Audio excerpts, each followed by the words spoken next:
Alright guys, real quick, we just finished shooting our mukbang. But after reviewing the footage, turns out we actually lost half of the footage. The camera was off about halfway. So what's going to happen is that the first half is going to be a video, and then the second half is more of a podcast style. So hopefully you guys still watch and enjoy the video. Thank you. I don't think there's any rum in that one. Okay.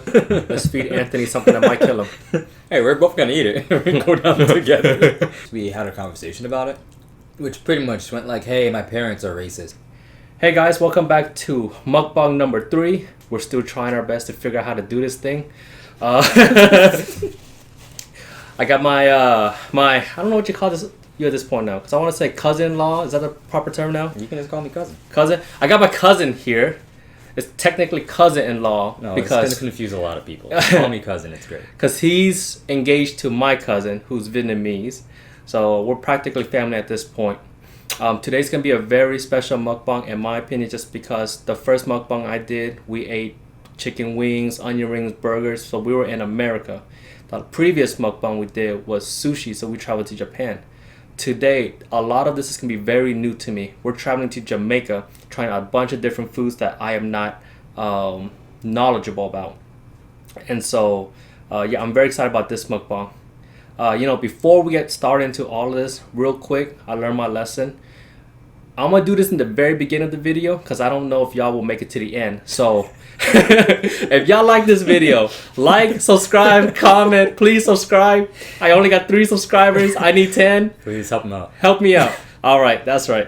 Okay, so how we started this mukbang is, I told you, hey, pick several items, but don't tell me what it is. And the purpose of this is because I just want to see what you got. These are your food. These are Jamaican food. And I want to see what you're gearing towards. I recognize some of these food. I see oxtail with red bean and rice. I see some plantains. I see jerk chicken, red bean and rice. These stuff in front and these 2 drinks you got me, I'm not familiar with. So please, can you kind of enlighten me what you got for me today? Okay, so I'm Jamaican, and this is Jamaican food. Do you want to plug restaurants that we get them from? I feel like that's a good thing. You know what? I'm not big enough, so No? who cares? Okay, whatever. You know what? Who cares? For those that want to eat these food, And you live in Houston. we got them from Cool Runnings. No, we did not get them from Cool Runnings. This is a different restaurant. What? Wait, what? You're going to start beef between restaurants. Hold on. This restaurant is actually in Stafford. Oh. You're like 10 minutes away from your house. Okay, so. This Okay. is Manna. Manna's Jamaican restaurant. Managed something. Okay. Yeah. All right. Well, whoops. Look, starting beef. All right. So we got, you said red beans and rice, which is technically correct, but I'm going to tell you what we call it in Jamaica. Sure. This is rice and peas. Okay. I know they're beans, Okay. but we call it rice and peas. Okay, fair enough. Don't ask questions. That's it. So we got some steamed cabbage, we got Okay. the jerk chicken, and plantains are a staple. Okay. You got the oxtail correct. Same other carbs there. This is curried goat. Curry goat. Okay. Yeah. Some people, a lot of places say curry, like they say curry after. We say Okay. curry before the thing. So curry chicken, curry goat. Okay. Curry Interesting. pork. Yeah. So that's curry goat. This is actually the Jamaican national dish, Ooh. which we call ackee and sawfish. Ackee is a fruit, vegetable. I don't know. Grows in a tree. Which is like these little, looks like scrambled eggs. Okay. And then mixed in it is sawfish, which is just, I think it's a cod-based fish. And Okay. they just salt it, they preserve it, and then they boil it and So saute it's it. fish and eggs. Correct. Okay. Well, not eggs, but it's a vegetable. Okay. And then we have steamed green banana, and then that's just a dumpling. Green banana, Yes. not plantain. Not plantain. Interesting. Okay. Plantain, when you boil it, will be more that color. Okay. And what about this quesadilla looking thing? This is what we call roti. Roti. And roti is similar to like naan. Okay. Kind of made the same way. Okay. And we pair that with the curry. So this is just all dough. Yes. There's no stuffing in here. Nothing. You break it Interesting. apart, you dip it in, you wrap it in the meat, you eat it. Okay. All right. I'm glad you're telling me this. And you say this is a dumpling, so that's Yeah. just one big piece of dough? Yep. All It's right. just, you can make it different ways. Most people make it with just flour, sometimes a little bit of cornmeal, and then Okay. you boil it with the rest of your meats Okay. and vegetables. So if I'm eating some of these things wrong, please let me know so I can eat them the right way. The only things that really pair together is like the bananas go with the ackee and sawfish as well as the dumpling. They might be a little hard now because they've been sitting out, so we might need to just take one and bite into it. That's all right. And then the roti, you can pair it with any meat, but in this particular, it'll work best with the curry goat. Okay. And I noticed you got some kind of red drink here. Yeah. What is it? That is what we call Sorrel. It's spelled Sorrell. Interesting. It's a herb, like a leaf, that Okay. I'd probably say is similar to like hibiscus almost. Okay. It's red, and then they boil it down, and then they turn it into a drink. Sometimes they add a little bit of rum in it. I don't think there's any rum in that one. Okay. And it's like a very popular holiday drink, like Thanksgiving. Like my mom makes bottles and just like sends it to people. Okay. And then I see this drink. So I'm familiar with soda, and I'm familiar with grapefruit, but I never heard of a grapefruit soda. So yeah, this is what we call it ting, which I don't know why they call it ting, but that's how we say the word thing. We pronounce it ting. Interesting. But anyways, this is a really good staple Jamaican drink. It pairs well with a lot of jerk things because it's very crisp and it kind of cuts the heat a little bit. So then, like in the Vietnamese culture, our staple drink kind of is Vietnamese coffee. No. No? Different? No. Okay. Soda and coffee. Okay, cool. So a lot of things I'm not familiar with. And if you can't find ting, we would substitute it typically with like a pineapple soda. Okay.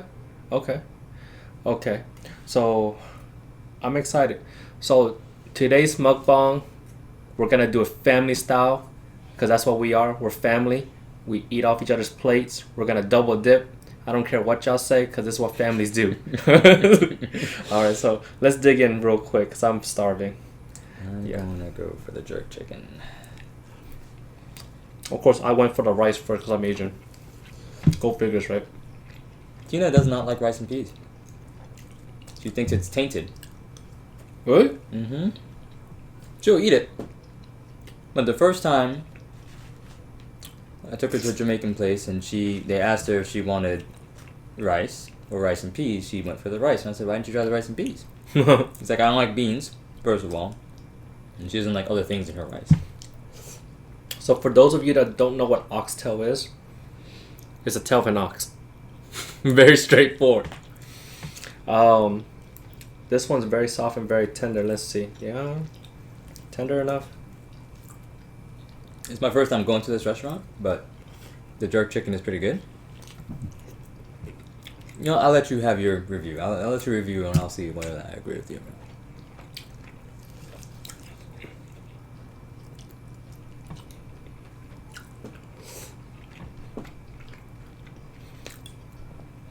The oxtail is very good. I love oxtail. There's just such a pain in the butt to cook. It's really hard to cook. Yeah, I tell you the time I almost burned down our apartment trying to make it. No, you haven't. That's gonna be a story. When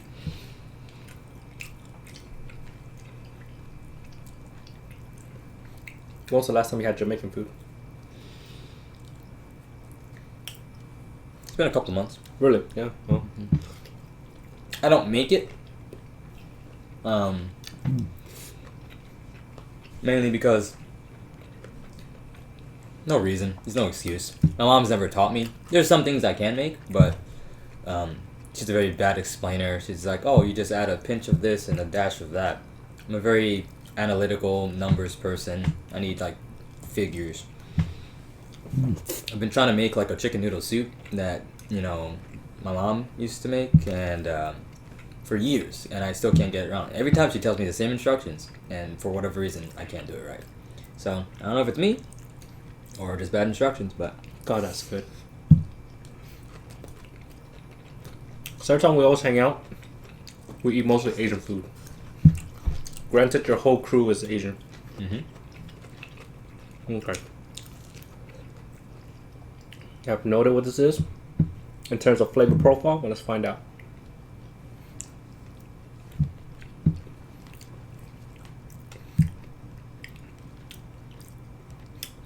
What's the yellow stuff again? Aki. Ackee. Yeah, I like it. I'll eat this. I thought it was eggs. Now, here's the thing. You have to prepare it properly. Okay. Like, if you don't know how to do it, you could, like, kill yourself. If it's not ripe, it's like very toxic. Okay, great way to start a video. Let's feed Anthony something that might kill him. Hey, we're both gonna eat it. We go down together. You want more views, right? Okay, I'm gonna try these later, but I'm gonna dig into the curry goat real quick. Is it spicy? We do curry differently. Okay. I don't know if I'd say the word spicy, but it's good. It has some heat. It's not like jerk spicy.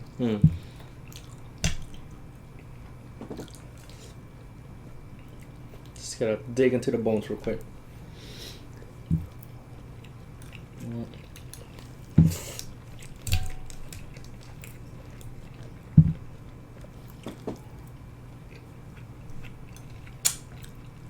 What we'll do is take this.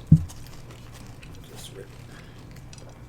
Just let me eat a little bit more, and then we'll talk about the topic of the day, which is gonna be interracial couple part 2. Last mukbang, we had my friend who's Vietnamese, and we talked about how she integrated into a black household. Now today's the opposite. I have my cousin who's black, and we're gonna talk about how he kind of integrated to an Asian household, because he kind of moved over here. Where, correct me if I'm wrong, you don't have family here. No family. No family. So he's been pretty much integrating with my cousin's side of the family, which is all Vietnamese. So we're definitely gonna talk about that. I'm gonna steer chicken, and I'm gonna take. You have a drum? No, I'm gonna take your drum. There you go. Jerk chicken, guys. It looks like a burnt chicken, but it's not. It's delicious.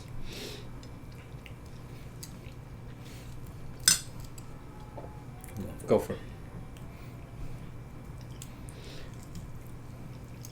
Okay, after this, we're gonna go.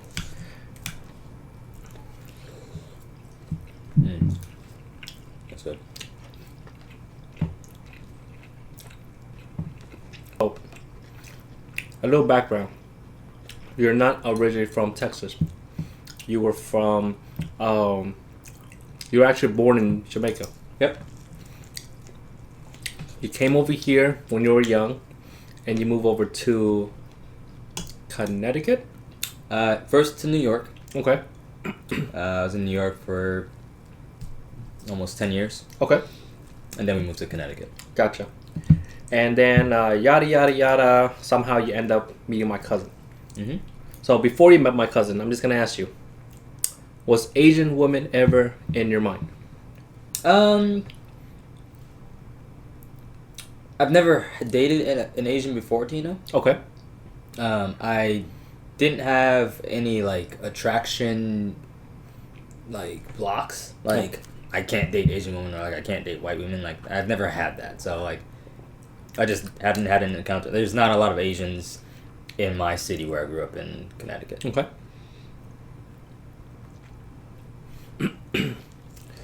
So it wasn't a it wasn't like really in your mind, but it's not like you were against it.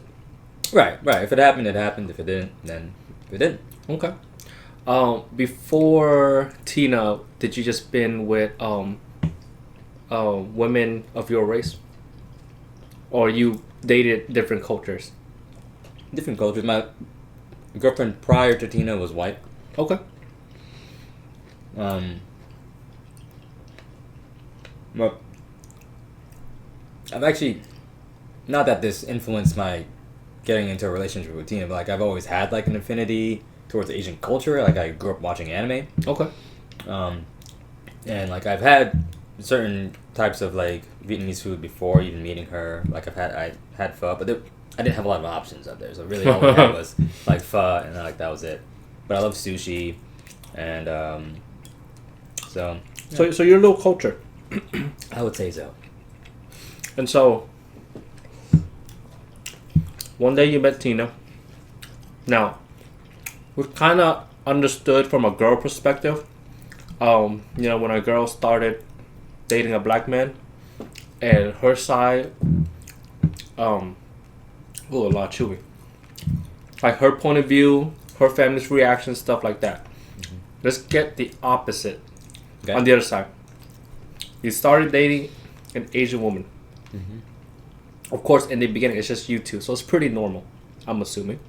Mm-hmm. When did it start getting a little uncomfortable? I don't know if uncomfortable was ever a thing. Just being like the interracial like couple. Yeah, like as you progressed more towards a relationship, like was there like a moment where like okay this, like let's say meeting her parents, that's a good example, you know, stuff like that. Well, it was never uncomfortable because even before we got like really serious, we had a conversation about it. Which pretty much went like, "Hey, my parents are racist, so just to give you a heads up, that might be an issue." And I was like, "Oh, okay, well, I'm glad you told me. Like, I'm not dating your parents, so it's fine. You know, we'll deal with it when we get to it." I like that. So we started with that. So I think that was really good, like setting the tone. I'm not saying it wasn't hard. It was extremely difficult, especially on her end. I think they had some issues that they had to deal with, and that were great. Obviously, they were engaged now, and you know they gave me the blessing, and I've traveled to Vietnam with them and met their family. It's really good, and so yeah, I think it's never really been rough aside from the beginning, like the meeting the parents. Mm-hmm. So talk to me about meeting the parents. So did she one day brought you home and be like, here's my boyfriend? No. Or did she had to ease your way into it? Yeah. So here's the thing. So we started dating when we were studying abroad. Okay. And so we were gone for like 3 months for school. And when we came back, it was like 16 of us. But we all like landed at the airport and all the parents were there picking us up. Okay. And like, so we've been dating for about a month at this point. And like, she was like, I don't feel like prepared to introduce me to them now, especially because like we were just coming back to the United States and emotions were running high and it was just a lot to take in. Okay. So I was like, that's cool. So like I meet my parents, I'm hugging my parents, and then she's meeting her parents, and then she's like hugging them, and then like I'm leaving, so I wave at her bye, and like her parents see me and they're just like haha, and then they kind of wave, but like they didn't know that we were dating. Oh yeah. So fast forward, I don't know how long it was, probably like maybe a month or two, and then she's just like, guys, I got something to tell you. You know, I have a boyfriend, and there's like, we see the black guy at the airport, and she was like, yes, and there's like, oh, we knew it, and it was kind of rough after that. They didn't really approve at first. They're very traditionalists, and oh, I gotta watch this. Oh, you hear that sizzle? I hear that sizzle. A little bit of ASMR. So they didn't really approve it first, and then they had to take a long travel trip, so we kind of put it away. Long story short, it ended up being, they were trying to sell their house, but they weren't in the country, so it was, Tina's an only child, so it was her responsibility to kind of help them out with that, and I was the only one there. Mm-hmm. So I kind of helped them through that process. I think after that they saw, oh, this guy's, he doesn't have to help her do any of this stuff. He's the only one there, and he's, taking time out of his day to do these things with her. He must not be a horrible person. Mm. And I think that was the turning point. And then it was uphill from there. So it went from normal Asian reaction, which, unfortunately most old school Asians, that's how they feel towards black people. But then after they see, that you're a kind person, that you're a potential good person because you're helping without them asking you that, okay. So they see that they see more than just black skin. I actually learned why it's such a thing. Okay. But I'm eating a dumpling right now, so I can't tell you the answer. You weren't kidding. This dumpling is it's just a big ball of dough. Yeah. It's better warm. Gotcha. But when I went over there, it was one of the questions that I asked her mom. Her mom's really dope. Like, she's very just kind-hearted and, biases aside, she's just a really sweet person. But she was just like, when we were growing up, in the era of like the Vietnam War, Mm-hmm. they had a lot of animosity towards Americans. And there were black American soldiers. Now, when a white person and an Asian person have a baby, it's not that different in terms of what they look like. Obviously, there's some differences, but when a black person and an Asian person have a baby, it's a stark difference. So there were like black American soldiers who came over to Vietnam, and they, through whatever means, ended up having kids with the people there. And those kids were seen as just like basically children of the enemy. And they were like completely ostracized, and they had to like ship them out to other countries because like no orphanages, no one wanted to take these kids. And so like Tina's parents that era grew up seeing that, and they like what Tina's mom said to me was like she wouldn't want her grandchildren being mixed like that, having to go through that struggle like in society. Which I like. Yeah, that's pretty fair. Like, I can see that being something that traumatizes you and makes you not want that for your own future generations. Do I agree with it? No, but I can see exactly why they have the thoughts and viewpoints that they do.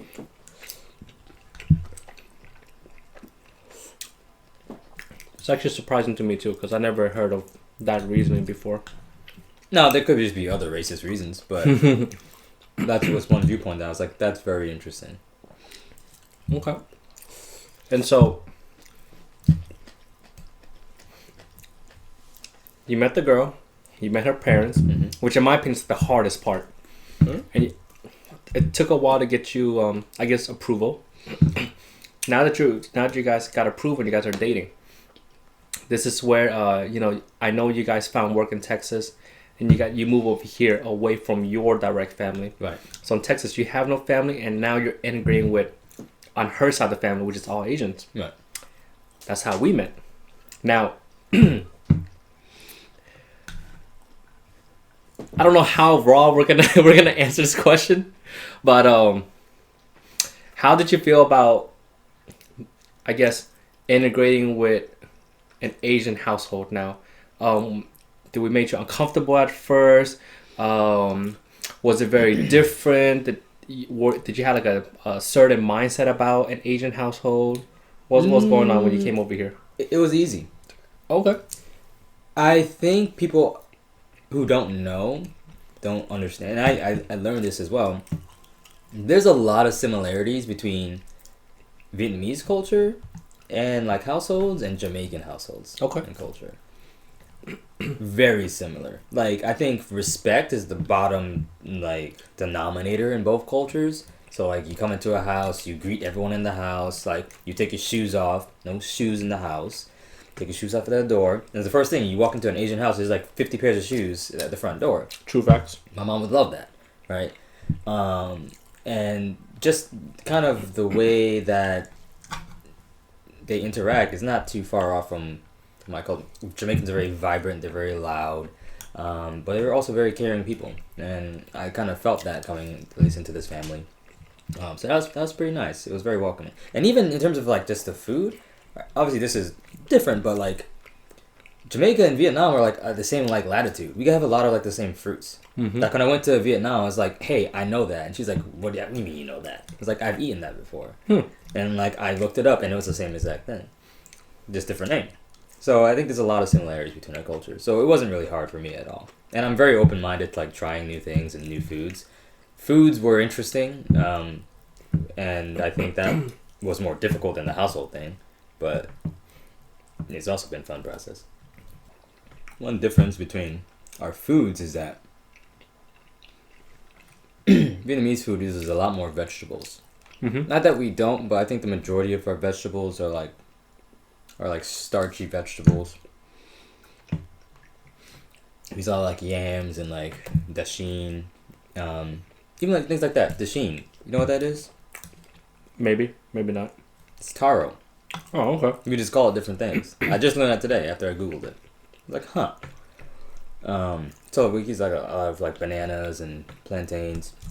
So we eat a lot of carbs, but we don't really like the only vegetable here is a cabbage and the gnocchi, which has some onions and tomatoes, but so I appreciate that from Vietnamese cuisine, more vegetables. All I'm gonna say is the quickest way to a Vietnamese heart is through food. Now that you're here, you for the most part you kind of integrate yourself in the household. So, was there like a learning curve either for you or for her? Now that you guys live together, like for example, I know one thing that she told me was she never had to deal with black people hair, and you would think something as simple as hair, not a big deal, right? But apparently to her, it was like a ginormous learning curve. It's like a whole, I don't know, category on its own. Yeah. So what kind of like obstacle challenges did you guys have to like learn from each other? Now that you guys are living together, because you guys came from two different races, two different cultures, two different people. Just from my point of like living, like there's a lot of things that I guess black people do that the rest of the world doesn't understand why we do it. Yeah. So things like hair, for example, that's a big thing. It's just like most other people, aside from styling and putting gel and mousse in their hair, they have a pretty basic routine. Black hair is not the same. Just the way our hair is typically on the drier end, so we have to supplement it with oils. Okay. So when Tina sees me putting oil in my hair, she was interested. She was like, "Oh, why are you doing that?" And I have to explain, like, that's the way I have to keep my scalp moisturized, unless my hair is gonna start to get dry and get all dandruffy and all that.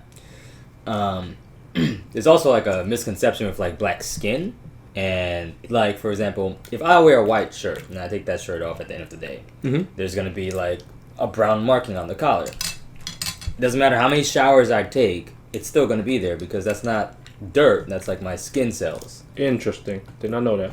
So that was another thing. Like, if you look at my pillow, like you'll see my pillow it is more brown than Tina's pillow, and they're both white pillowcases. Interesting. And that's why I take a shower before I go to bed, but it's just skin cells, and that's just natural. And people get, like, especially I work in the hospital, people get freaked out, like when they like are cleaning a patient that's black, and they're just like, "Why is this brown? Like, I don't understand what happened." It's like, no, it's skin. Like, something happened to him. Like, my skin cell does not come off white. Like, it's gonna come off the color of my skin. I never thought about that. Yeah, I'm a very clean person, but no, that was a misconception as well. That's why she's learning all these new facts. And what about on her side? Anything that is like I don't know if it's a culture shock or something that you didn't know before you started dating her? Or well, I knew nothing about Vietnamese culture before her. Aside from pho, that was it. But one thing that was like really cool, like I love the way titles work, like the way you address family. Okay. Like that whole system of like your mother's side of your family, all your aunts and uncles are numbered, and they have their own words. Yep. And then your dad's side are numbered and have their own words that are separate. That makes so much sense. Why doesn't, like, if I say, "Oh, my auntie who, my auntie this," like, or I say auntie, all my aunts are gonna turn around. But if you're just saying, "Hey, mom, aunt number 4," like they know exactly who you're talking about. And I think that's really cool. We did a family gathering where we had to introduce all of the aunts and uncle, and we had one of the husband was a white guy. It cracked me up. This is how she introduced everyone. "All right, honey, this is Uncle 1, 2, 3, 4, 5, 6. And this is Auntie 1, 2, 3, 4, 5, 6. Like he's like, I don't get it. Why are you using numbers? Oh, I mean that's how that's our title. Auntie and Uncle number 1 is the oldest, and then the number 2 is the second oldest, and so forth. I cracked up so hard that day. It was funny. It's very strange, but like it works. I think it's a great system. I think we should adopt it into American system. This is gonna be a fun topic right here, and it's funny because I actually had a conversation like this right before we were doing this video. So, you're black, she's Asian, and then there's a special word. It's called the N-word. Was there ever a conversation such as she can or cannot use the N-word, or maybe using it at home is okay? Have you guys established any kind of rule about that? or what's your take on, your future wife being able or should not be able to use the N-word? because she's with a black man. What's the rule? What's the establishment on this right here? So personally, I don't use it often. Okay. I am okay with the word being used in like an exploration or like trying to put something in context. Like say you're reading like a historical text or something, and I think it's equally as distracting for me anyways, and this might be a hot topic, but to say the N-word than it is to actually say it, especially if you're describing something. So I think in that context, it's fine. I'm open-minded. Now, when you're using it in the context of kind of like laissez-faire or like disregard that it could hurt somebody, then I kind of have a problem with it. She's never inquired about it. I think she just has a basic like level of I'm just going to not even bring it up for sure because then I don't want to offend anybody. So why do I even want to ask about it? So the only reason why I brought this up is I think it's a funny topic because there's of course it's like a taboo word, right? But I find it funny in terms of like the boundary, right? It's like black people can say it. Now, if you're married to a black person, does that give you the privilege to say it or not really? No. I mean, to each their own, but no. Maybe not say it in public, right? But it's maybe within the household it's a little bit different. Just because you're dating a black person or marry a black person, you're still forbidden to say the Yes, you are not black. Basically, if you're not black, you can't say it, even if you're married to one. Yeah. Our kids? Yeah, they can say it. They get a pass. But ooh, you know what? You brought up a good topic. So some say when you guys have kids, it's gonna be mixed babies, obviously. Right. Some people say because it's mixed babies that even they are somewhat not allowed to say that word because they're not full black. Now, I'm not trying to lead into a controversial topic or anything, but it's a fun You're right there. It's a fun topic. So do you think they should be able to say it? Mixed babies? Yeah, I think so. Why not? I don't see what's wrong. If it's part of your parents' culture, one of your parents' culture, it is now half of your culture. And I think whatever they decide to identify with, whether it's one side over the other or both equally, they shouldn't be blocked by it, right? They shouldn't be able to like just not say it. It's part of their DNA. And regardless of whether or not they decide to say it or not, any racist that wants to attack them because they're mixed is going to say it to them anyways, regardless of what their complexion is. So it's like, well, might as well give them the chance to decide whether or not they want to use it. Whether or not, for empowerment's sake or just because it's part of their culture. It's just, you guys are an interracial couple. So there's some, I don't know what kind of boundaries you guys have in an interracial couple. The things you guys cannot do.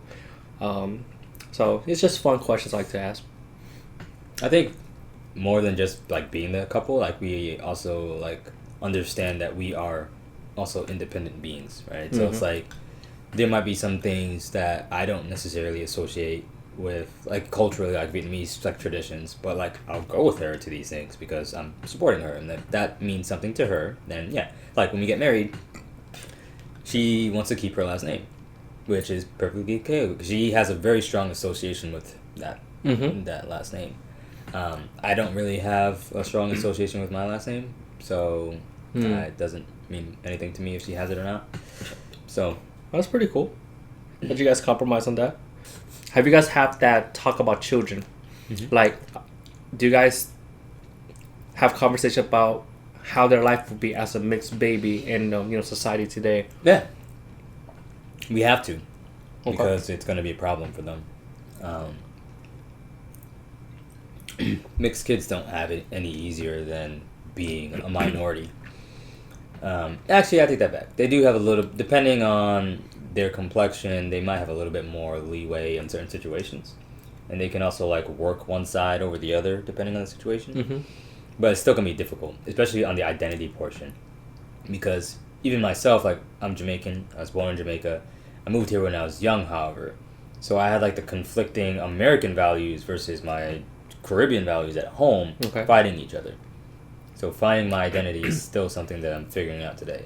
I can't even imagine how jarring it's going to be for a kid to figure out Vietnamese versus Jamaican, which parts of each culture do they want to like absorb and cultivate, which do they not associate themselves with, and that's going to be a lot. And so we talk about, even like in today's climate with all the issues going in the black community, like the last name. Okay. She's keeping her last name, I'm keeping my last name. We have a kid, what is the last name going to be? And we've decided they're going to take my last name, not for the last name itself, but for like a situation where I'm going to the school to pick up my child, and say this child is on the lighter color spectrum. Okay. You have this dark black man picking up a child that looks nothing like him. Wow. Whose last name is Win. And then next thing you know, I'm tased or worse on the floor. That's something like I would never think about. And she's like, for safety's sake, you know. That's deep. I would never have considered that as like a precaution. Yeah. Wow. Okay.